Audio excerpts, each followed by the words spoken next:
우리가 노인을 떠올리면 사실상 우울한 생각밖에 들지 않습니다. 누군가가 노년기가 황금기라고 하면 옛기 미친놈이라는 소리를 들을 수도 있겠지요.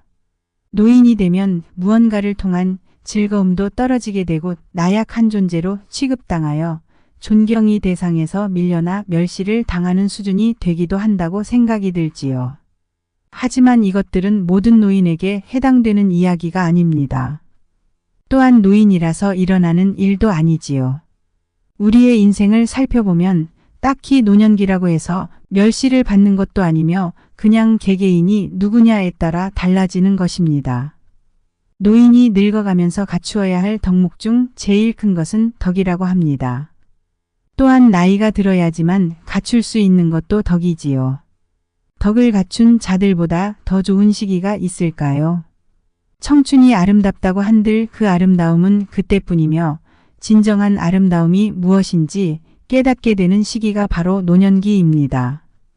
오늘은 여러분들께 왜 노년기가 황금기인지에 대한 이유를 알려드리겠습니다. 안녕하세요. 행복한 노우입니다. 영상을 시청하시기 전 구독, 좋아요, 알림 설정 부탁드립니다. 댓글로 여러분들이 소망하고자 하는 바를 적어주시면 제 채널명이 행복한 노우인 만큼 여러분들의 편안한 노후를 위해 기원드리겠습니다. 영상을 끝까지 시청해 주신 분들께 편안한 노후가 한 발 더 빠르게 찾아올 것입니다. 자, 시작합니다. 첫째로 노인이 되면 쾌락과 욕망에서 벗어나 진정한 덕을 실행시킬 수 있다는 것입니다. 욕망과 쾌락이라는 단어는 언뜻 보면 좋아 보이나 정작 그렇지 않습니다. 왜 배우신 분들이 절제하라는 말을 남기셨을까요? 욕망과 쾌락은 이를 그르치기 딱 좋은 감정입니다. 이것을 절제하는 것이 바로 덕을 실행하는 자들이지요. 젊은 사람들이 이를 그르치는 이유도 다 이 때문입니다. 청춘이라는 글자 뒤에 숨어있는 이 욕망과 쾌락은 그 나이 때만 즐길 수 있는 특권이기도 하나 그 나이 때에만 실수하여도 봐줄 수 있는 언어이기도 하지요. 인간에게 육체의 쾌락보다 더 치명적인 질병은 없습니다. 제어할 줄 모르고 만족할 줄 모르는 인간은 브레이크가 고장난 자동차인 것과 비슷하지요. 쾌락은 범죄를 일으키고 욕망은 욕심을 낳습니다. 그러나 노인에게는 이러한 것이 없어진다는 것은 우리에게는 좋은 일입니다. 쾌락이 사라졌다고 해서 슬퍼할 일이 아니라는 말입니다. 노인이 되면 감정보다는 이성이 지배적입니다. 그러니 젊은이들의 페인을 여러 원로들이 잡아주는 것도 이것과 같은 이치겠지요. 노인들이 쾌락이 사라졌다고 해서 즐거움마저 사라진 것이 아닙니다. 그저 젊은 시절보다는 잔잔하고 고요할 뿐이지요. 요동치지 않는 것뿐입니다. 둘째로 젊은이들에게 정신적인 지주 역할을 맡게 된다는 것입니다. 노인이 되면 사람들은 일을 못하게 되었다고 하지만 세상의 모든 일들이 육체적인 것은 아닙니다. 첫째에서 말했던 쾌락이 사라진다면 노인들에게는 이성과 판단력이 있습니다. 어느 기관과 단체만 보더라도 왜 원로가 있는지 다들 아실 것입니다. 젊은이들의 기발한 생각, 지치지 않는 체력 모두 중요한 것이지요. 하지만 수뇌부가 없다면 세상의 일은 돌아가지 않을 것입니다. 경험치가 중요한 이유도 이것이지요. 세상 온가지를 다 겪고 나서 쌓인 경험과 영향력, 그리고 판단력은 시간만이 이것을 쌓을 수 있게 해주는 덕목입니다. 그리하여 원로라는 말도 있는 것이니까요.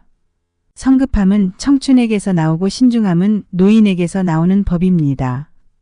그러니 육체적인 일을 못하게 되었다고 슬퍼할 이유가 없습니다. 우리는 육체적인 역할을 맡은 젊은이들에게 정신적 지주가 되어 사회 구성원으로서의 역할을 톡톡히 다하고 있습니다. 이것이 노인이 할 수 있는 일이지요. 셋째로 고귀함과 귀티 등 새 것에서는 나올 수 없는 품격이 존재합니다. 새 것이라고 해서 다 좋아 보이지만 우리는 물건 또한 시간이 오래된 것을 귀하게 여깁니다. 그러니 새 것이 아니고 오래되었다고 해서 버릴 물건이 아니라는 것이죠. 사람도 마찬가지입니다. 청춘은 청춘대로 아름다움이 있지만 원로에게서만 나오는 귀티와 고귀함은 젊은이들이 표현해낼 수 없는 노인만의 미덕입니다. 노인이 덕으로서 진리를 깨닫게 되면 비싼 것을 걸치지 않아도 귀티가 나며 품격이 흘러나옵니다. 이것은 돈으로도 살 수 없는 것이며 세월이 만들어준 열매이지요. 넷째로 정신적으로 더 성숙할 수 있는 조건이 갖추어진다는 것입니다. 노인이 되면 육체적으로 쇠약해지기 마련이지요. 그러나 육체가 쇠약해지면 정신적으로는 성숙해집니다. 무엇이든 고난과 역경이 있어야 마음이 성숙해지는 법입니다. 몸이 내 뜻대로 따라주지 않는 고난이 있다면 마음은 참을성을 길러줄 것이고 인내심을 끌어올려 줄 것입니다. 노화하였다고 슬퍼할 일이라기보다 내가 한층 더 성숙해질 수 있는 여건이 충족되었다고 생각해 보십시오. 노화가 마냥 싫어지지만은 않을 것입니다. 다섯 번째로 노인은 죽음의 두려움에서 해방된 자들이라는 것입니다. 죽음에 대해 생각해 보면 청년들과 노인들 중 누가 더 두려울까요? 청년들의 죽음은 활활 타오르는 불에 물을 끼얹는 것이지만 노인의 죽음은 서서히 꺼져가는 작은 불씨의 소멸일 것입니다. 우리의 노인들은 죽음에 대한 공포가 없습니다. 젊은이가 오래 살기를 바란다면 노인들은 이미 오래 살았기 때문이지요. 두려움이 사라졌다는 것은 노인이기에 가질 수 있는 용기입니다. 또한 노인 중 누가 죽었다고 하더라도 엄청나게 많이 슬퍼하거나 힘들어하는 사람은 없을 것입니다. 그냥 단지 그가 좋은 곳으로 갔길 바라며 그가 이제는 편안하기를 바랄 뿐이지요.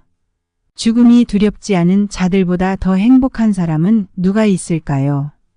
죽음의 나이에 가까워졌지만 신체 건강하게 더 살아가는 사람은 보너스를 얻은 것과 같은 기분일 것입니다. 또한 죽음의 공포가 없으니 나의 죽음에 대해 고민해 볼 수 있는 마음을 가지는 것도 좋은 이유이지요. 내가 어떻게 생을 마감할 것이며 어떤 마음가짐으로 살다 가고 싶은지 침착하게 나의 마무리에 대해 고민해 볼 수 있습니다. 마지막이라고 하나 또 다른 시작이기도 합니다. 젊은 시절에는 그 끝이 너무 멀게만 느껴지며 죽음이 갑작스럽게 찾아온다면 공포감이 밀려왔겠지만 우리는 아닙니다. 대비할 수 있으며 이미 많이 누렸던 세월 탓에 죽음이 두렵지 않게 되었지요. 그 세월 동안 쌓아온 덕목 때문이기도 할 것입니다. 그러니 어느 시기보다 더 좋은 황금기라고 해도 과언이 아니겠지요. 이처럼 이 네 가지의 이유를 보면 노년기가 왜 황금기인지 알 수 있습니다. 겉보기에 낡았고 쭈글쭈글하며 아름답지 못한 외관이 우리의 시기를 힘들게 하지만 그것보다 더 중요한 것은 따로 있습니다. 그리고 우리는 그 시기를 거치지 않은 것이 아니라 이미 경험해본 자들이며 다른 아름다움까지 얻어간 사람들입니다. 그러니 노년기가 되었다고 해서 너무 우울해하거나 슬퍼하지 마십시오.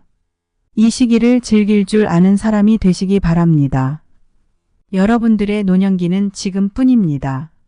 내가 어떤 노년기를 보낼 것인가는 지금부터 어떻게 하느냐에 따라 달려 있습니다. 노인이 되었다는 것에 자부심을 느끼며 앞으로의 여생을 행복한 순간들로 채워가시기 바랍니다. 오늘 영상 유익하셨다면 구독, 좋아요, 알림 설정 부탁드립니다. 구독해주시는 여러분들에게 더 찬란한 황금기가 찾아올 것입니다. 감사합니다.